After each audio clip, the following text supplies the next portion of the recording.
The 20th National Congress of the Chinese Communist Party begins. The party breaks its unwritten rule of a two-term chairmanship, and for the third time, this man is elected as General Secretary, Xi Jinping. This means that he can rule China up to even 2032, or even longer. This decision will make him the longest person to rule China since Mao. Who is the man who wields power over more than 1 billion people? How did he get into politics? What experiences shaped him? And what does he think about the world? We'll answer these and other questions in today's video. It's October 1st, 1949. Chinese Communist leader Mao Zedong proclaims the establishment of the People's Republic of China. A new period in Chinese history begins. It's a symbolic moment. The people who fought alongside Mao consolidate their power. A new elite is emerging that will rule this vast country. And among this elite is this man, Xi Jinping. He is a close collaborator of Mao and has been fighting for power alongside him since the 1930s. Without a doubt, he can be seen as one of the founders of Communist China. Xi Jinping's second wife was Qi Xin, an influential activist of the Chinese Communist Party. From this marriage, they had 4 children, including today's Chinese leader, Xi Jinping. In general, Xi Jinping grew up in luxury. He went to an elite school where only the children of the top elite are allowed. This is the 101st elementary school in Beijing. There he belonged to the elite.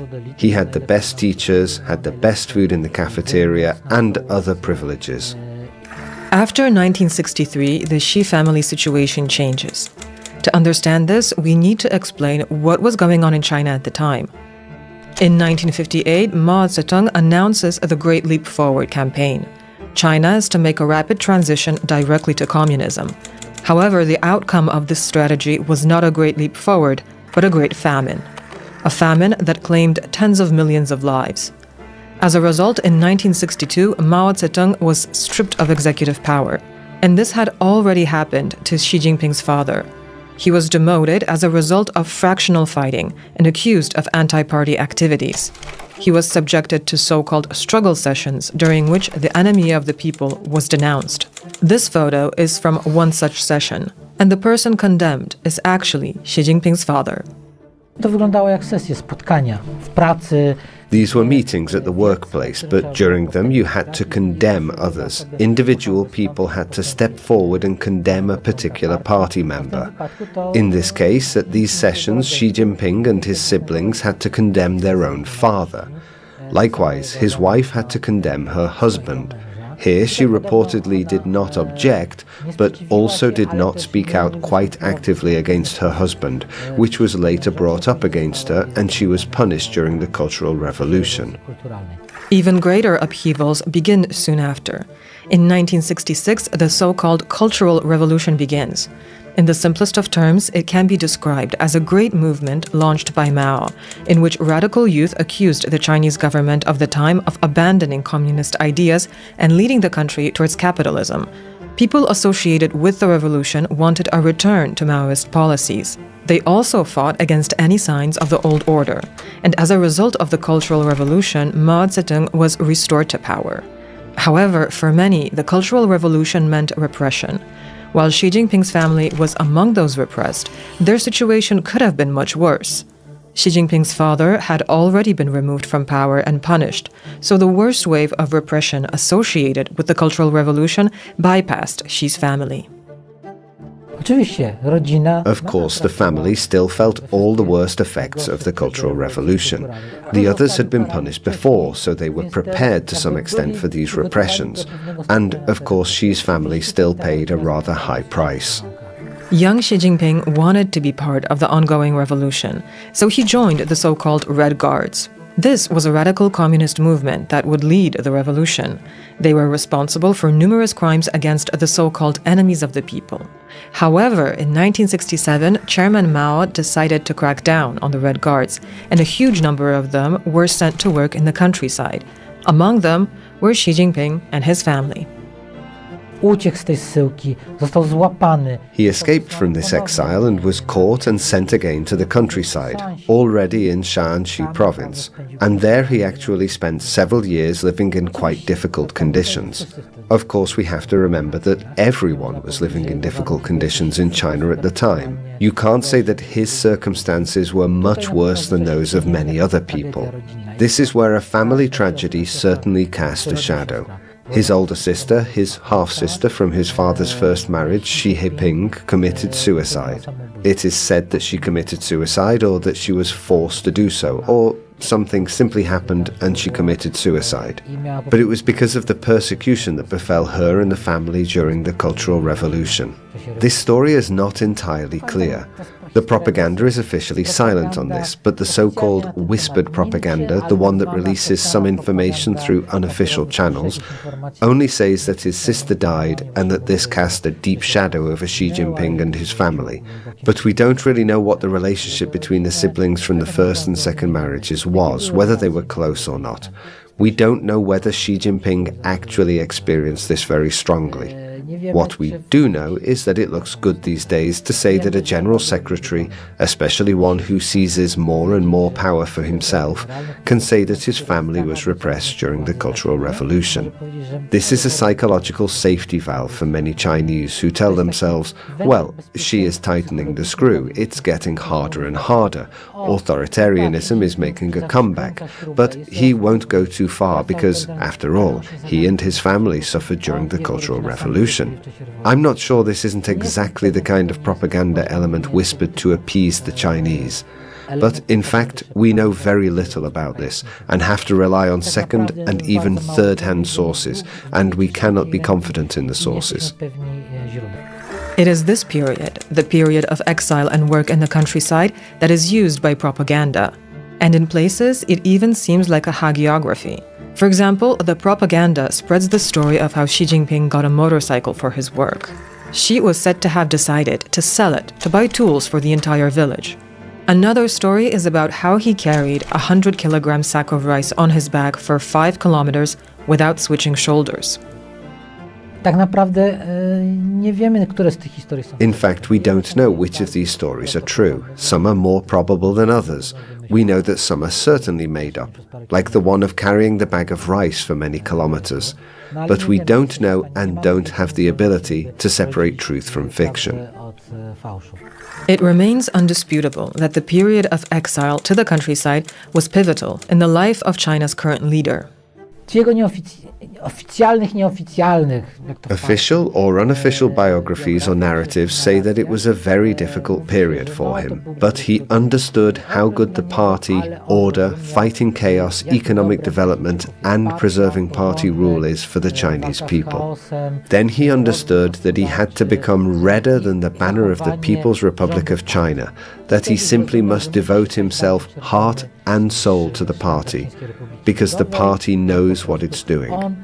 It's hard to say how realistic this is, and it's hard to give in to all this kind of psychologization on the subject, but I think we're dealing with some kind of Stockholm syndrome here. Xi Jinping had reportedly applied as many as 10 times to become a member of the Chinese Communist Party. We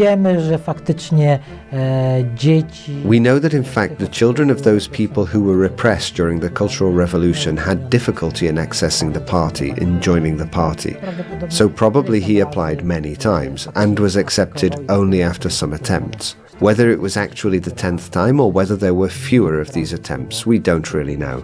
We can't be sure, and it's possible that this is also simply part of building some narrative about his personal history. Oh look, he only got into the party on the 10th attempt.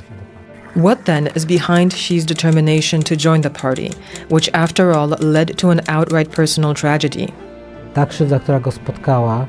He came into contact with injustice, and because he was a fairly young person, he was a teenager when he ended up in the countryside, it caused him to begin to identify with the regime. Or he might be an example of a person who decided that if he can't beat them, he'll join them and become a boss. It's possible. It's also really hard to answer that, but it's a very interesting thread. I suspect, however, that, unfortunately, we will not resolve it. When the Cultural Revolution ended, better times were to come for Xi Jinping. Still young, he decided to continue his education. As the Cultural Revolution was coming to an end, Xi Jinping went to university in 1975. But, of course, he went to university without a high school diploma because he didn't have time to pass it. And then, having already completed his bachelor's degree in chemical engineering a few years later, he went on to do a doctorate in law. So it's a situation where he probably went to undergraduate studies without a high school diploma and then began a PhD without a master's degree, although we don't really know this for sure. We often refer to the communist elite as the Chinese aristocracy. And as once in the aristocracy, the Chinese elite also arranged marriages. Xi Jinping's first marriage was this kind of marriage. His first wife was Kei Ling, the daughter of a Chinese diplomat and ambassador to the UK. She was more interested in emigrating and settling in London. He was already starting his career in the party. They married in 1979 and Xi was preparing to climb the career ladder in the provinces. We can assume that at this point in the marriage he was already thinking of moving to the provinces and starting his career there. Because without an episode in the provinces on your CV, you cannot reach the heights in the Communist Party. They got divorced. She emigrated altogether and, from what I know, has been living in England. She's a private person, not involved in politics, while he went into politics. Xi Jinping married again in 1987, this time to Peng Liang. This too is probably an arranged marriage, only that it was probably arranged under different rules. When people are young and are from the top of the red aristocracy, then the families are directly involved in arranging the marriage, and these young people have less say, although they must also consent to the union. In the second marriage, as they are already older, it is more the acquaintances, friends or comrades in the party who arrange the meetings for them, and here they have more freedom, whether they make a better match with that person. This was a marriage that was very successful, in the sense that these are two very ambitious people who know what they want. She comes from a family of musicians, but works for the army and has the rank of general in a music band. She was also very popular in Chinese society, and for many years, people joked that it was Xi Jinping who is his wife's husband. As a well-known singer, she performed on Chinese state television, including during the New Year. They are still married today and have one daughter. We don't quite know what's going on with Xi's daughter. She studied at Harvard under an assumed name. Those who knew her then, classmates from her year or group, said she was a good student, always prepared. This was certainly not a case of a Communist Party brat who throws money left and right at parties. No, she actually studied hard. She did what she expected to do and then returned to China. When Xi Jinping became leader of the People's Republic of China, she made several statements that she would take care of her father's social media presence. I guess that didn't quite work out. Then she disappeared from the public eye and we don't quite know what's going on with her. We don't know if she's married or not, to whom, we don't even know where she is. A rumor has it that she supposedly returned to the United States and is living there under an assumed name. The Americans agreed to it on the grounds that she is not politically involved in any way. She is a private citizen, so why not? But this is just one of the rumors, one of the versions. We are not in a position to say if this is true or not. Let's go back to Xi Jinping's political career. His father was rehabilitated in 1978 and held leadership positions in the Guangdong province. Thanks to his father's connections, Xi Jinping began his career in the prefecture of the Fujian province. And in the Fujian province, he began to climb the career ladder. This is one of those two provinces opposite Taiwan. The other is Zhejiang. These are some of the richest, if not the richest provinces in China, and easy to govern. One can say even effortless. You really have to mess things up and make an effort to do so in order for things to go badly there. Xi Jinping was active in Fujian until 2002.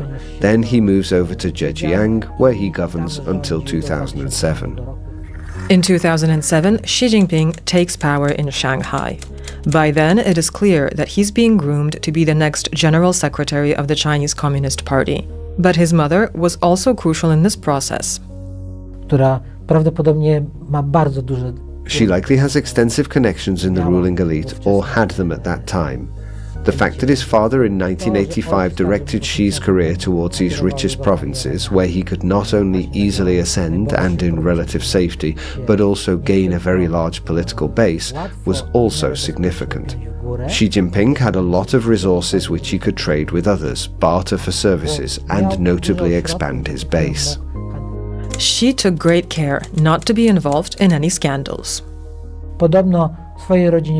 Apparently, he told his family, "You can make money, I'll help you make it, but you can't make money in the province I'm working in at any given time." It was an exchange. He would put members of his family, his clan, to make money under the care of someone else from another province, and he in turn would take care of that family.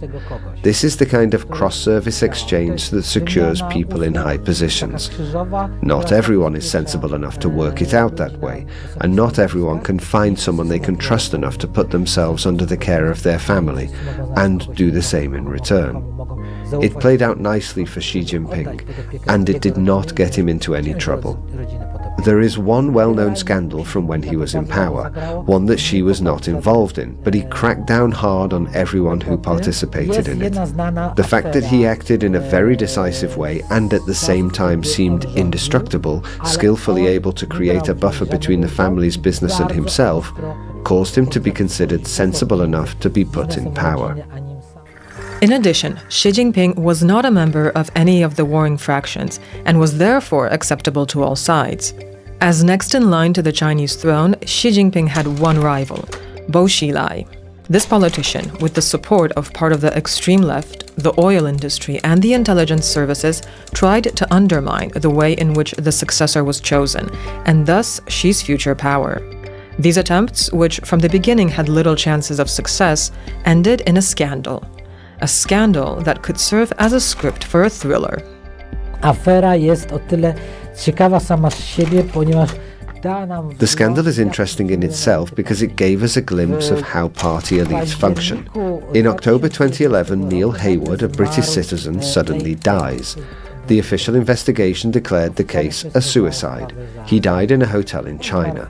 Then, in the spring of 2012, Wang Lijun, that is, the police chief under Bo Xilai, fled to a neighboring province to the city of Chengdu, where there is an American consulate, and asked for asylum.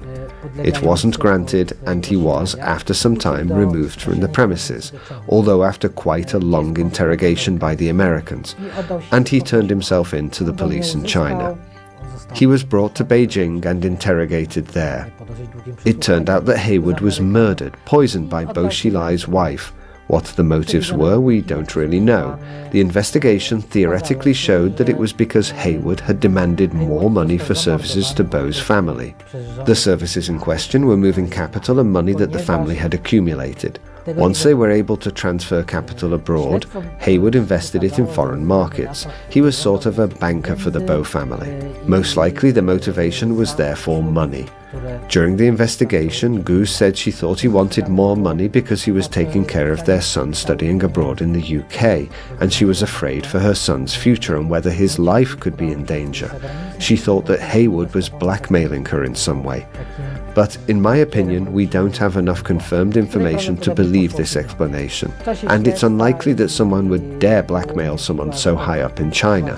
However, the very fact that Haywood was poisoned and quickly eliminated shows that it was the other way round, and that it was him who should have been afraid of the Bo family. This case brought down Bo Xilai, who was later convicted of corruption. To this day, he remains in a prison called the Tiger's Cage. The Tiger's Cage is the colloquial name for a prison in northern Beijing, in the northern suburbs of Beijing. It is a prison where only those in the party elite who have lost big money and influence are sent. Again, there is a rumor, which we have no way of confirming, that Bo Xilai's favorite pastime is calligraphy and slapping the guards in the face, a peculiar hobby. This also sort of shows the reality of China. A prisoner can slap a guard in the face because the prisoner is much higher in the hierarchy. Of course, the guard will not let him escape, but the prisoner is stronger. It could also be the question of a campaign to destroy someone's character or reputation. The fact that we know this information, that it has been released to the public, is also a way of destroying the positive reputation of Bo Xilai that at least part of Chinese society still had. This too has to be weighed up in different ways. Just before the party convention, at which Xi was to take over, US Secretary of State Hillary Clinton flew to China. However, right before that meeting, Xi Jinping mysteriously disappeared. The official version is that nothing happened. He was just busy dealing with something else. He was gone for 2 weeks. He actually disappeared. The unofficial version is that Xi Jinping, after the Bo Xilai scandal, decided that he had to have a very firm mandate from the party leadership to eradicate the evil that had taken root in the party. The leadership, the party elders, did not want to give him this mandate because they feared he would seize too much power for himself, which is in fact what happened. This unofficial version says that he then withdrew and said that, if you don't want to give me the power, then I don't have to govern. For me, the most important thing is action. If you give me the tools to act, then I will. If not, then I won't. Meaning that he wants to withdraw. At the time, of course, there was no one to replace him, especially after the Bo Xilai affair. The whole multi-level party jigsaw of dependencies and so on was in place, but without this key element at the top, it would have fallen apart. According to this story, the party elders relented and gave him a very broad mandate to act, which he actually used. This is one version. At the time, I remember another, a less popular version of this story, one less favorable to Xi Jinping. Apparently, there was a meeting of the Red Princeling aristocracy beforehand, and it was rumoured that there was a very intense discussion about the division of spoils during this meeting. Every change of power means a new deal. Who milks what? That is, which party clan gets which cow to milk out China's huge economy. During this meeting, it's thought there was a serious discussion, even to the point of a fist fight, and someone threw a chair.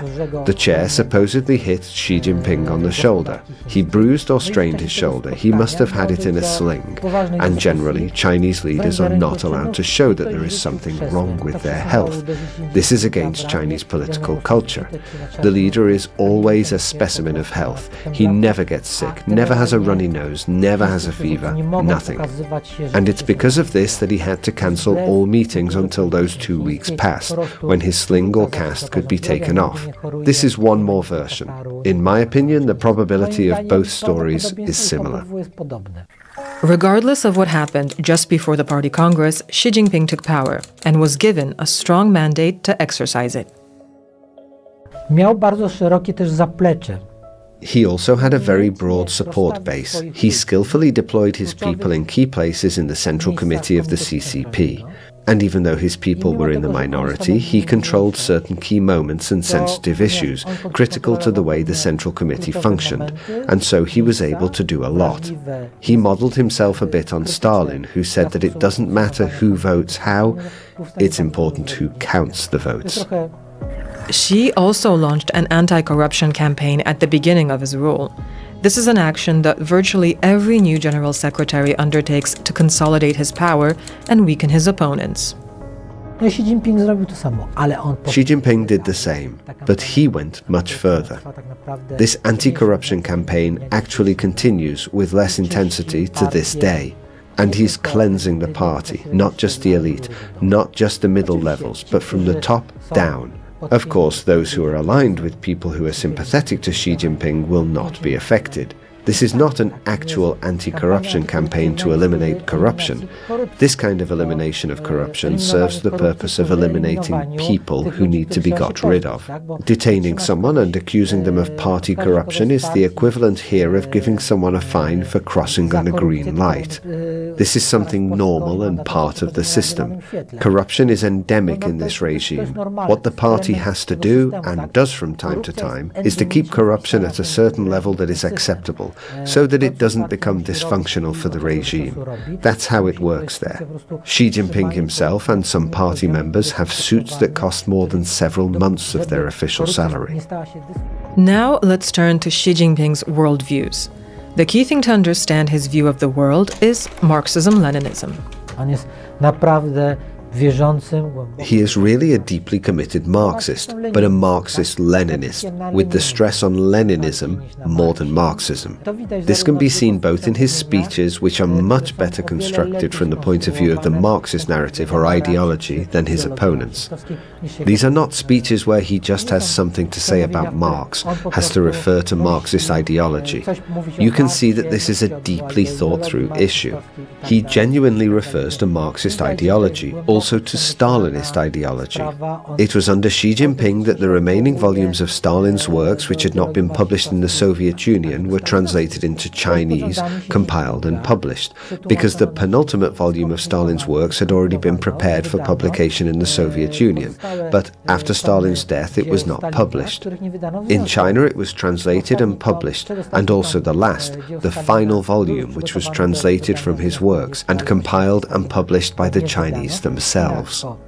Regarding Xi's approach to the West early in his reign, he said, "There are some well-fed foreigners who have nothing better to do than point fingers at our affairs." He said this in Mexico to the Chinese diaspora, to representatives of the Chinese diaspora. It doesn't seem to be a coincidence. On the one hand, Mexico is a developing country, so it's as if he was counting on this to resonate well as an anti-Western element. But at the same time, he said it in a country bordering the United States. He probably wouldn't have had the courage or the desire to say it in the United States because it would have messed up his eventual visit there. But the fact that he said it very close to the United States, practically in America's backyard, that in itself is very symbolic and significant. In fact, we don't really know what kind of attitude he has towards foreigners. We actually know very little about his personal views. He was in the United States for a short visit for a few weeks in the 1980s in Iowa. At that time, he behaved very appropriately, made some friends, even spent some time with one of the families. And he maintains good relations with them to this day. But do they maintain these good relations because it's a good propaganda piece and it sells well PR-wise to the West? At the time when, for example, Xi Jinping had already become General Secretary, then Chairman of the Rural People's Republic, and was about to travel to the United States, he specifically wanted to stop in Iowa and visit this family. But whether this was actually his personal choice or whether it was simply a well-played narrative by the propaganda department or the Central Committee, who knows? Let's remember that Marxism in the Chinese edition is Third World Marxism. It is a Marxism adapted to the needs of states or the nation or the national liberation anti-colonial struggle. So it contains a very strong anti-colonial, anti-Western element. It's hard not to suspect that Xi Jinping, for whom party ideology has become his own psyche, it's hard to believe that he hasn't to some extent embraced it. But whether this is his personal bias or whether it's more of a bias on a general basis that the West is bad, but maybe some Westerners are okay, or whether it's more of an aversion to foreigners in general, this is hard for us to establish. Personally, I would rather lean towards the former theory, that it is simply an ideologically adopted dislike of the West and not necessarily a dislike of individual foreigners. Xi Jinping's China is also more assertive on the international stage. Whereas the question again is whether this is a matter of Xi Jinping himself or simply him tailoring his message to a specific audience. China has reached a certain level of development and international engagement where it simply has to decide, will it align itself and adapt to the existing international order, or try to more or less violently change it and adapt that order to itself? It seems that under Xi Jinping, the party has decided that it is resolutely working in the latter direction, i.e. it is trying to break and change the existing international order. This is what their alliance with Putin and with Russia is about. It is difficult to say which is the cause and which is the effect. China under Xi is also gradually becoming more authoritarian. Of course, at least as of today, thankfully there are no death pits, no mass repression, although these repressions do happen, as in Xinjiang. We have 1.5 million people, if not more, put through concentration camps, children taken from their parents, and in fact actions that meet the definition of genocide. Xi Jinping is not a good boy. He is not Winnie the Pooh. He really can be brutal and ruthless. Besides, the zero-COVID strategy has also shown how ruthless and brutal he can be in his actions if he deems it necessary. In general, there is no mass repression yet, except in Xinjiang, Tibet, on the periphery of the empire. There is certainly an increase in pressure for China's success to be shared by as many citizens as possible. Here it's hard to talk about the extent to which this is part of the ideology, whether the party works to make things better for the people, and to what extent the party needs to allow the people to make their lives better in order to legitimize its rule and protect its rule in this way. It's hard to decide which is more important in this case, but there is certainly a growing emphasis on prosperity for all.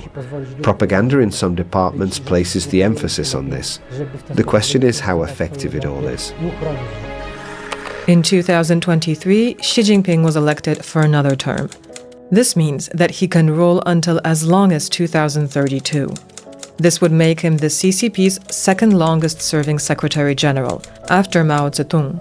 So will he continue to rule until his own death? Pytanie, ja bym odwrócił pytanie, czy będzie mógł nie rządzić do śmierci? I would dismiss this question and ask whether it will be possible for him not to rule until he dies.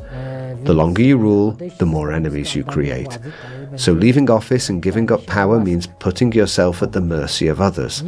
Although you can probably prepare a successor, nominate someone, but you never know for sure that this person won't turn against you, turn out to be an enemy, or lose power and be replaced by someone hostile to you.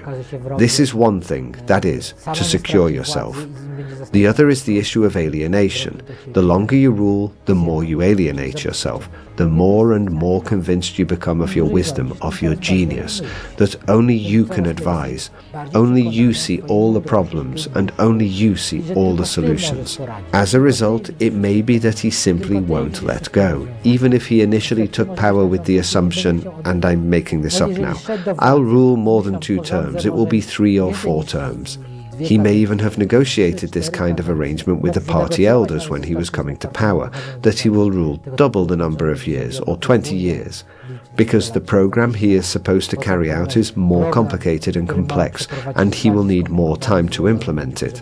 It's possible that this was the case, and it's possible that coming to power he really believed that he would, I don't know, govern for 3 or 4 terms, and then just leave. Nevertheless, I think that already, after so many years in power, this process of alienation, detachment from reality, and self-glorification is already taking place.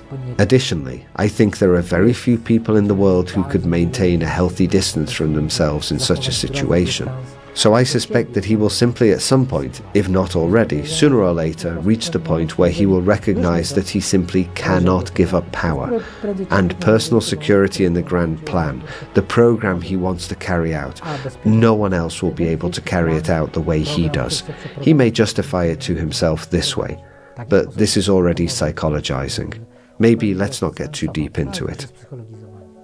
Thank you for watching. If you enjoyed this video, take a look at our other stories on screen now.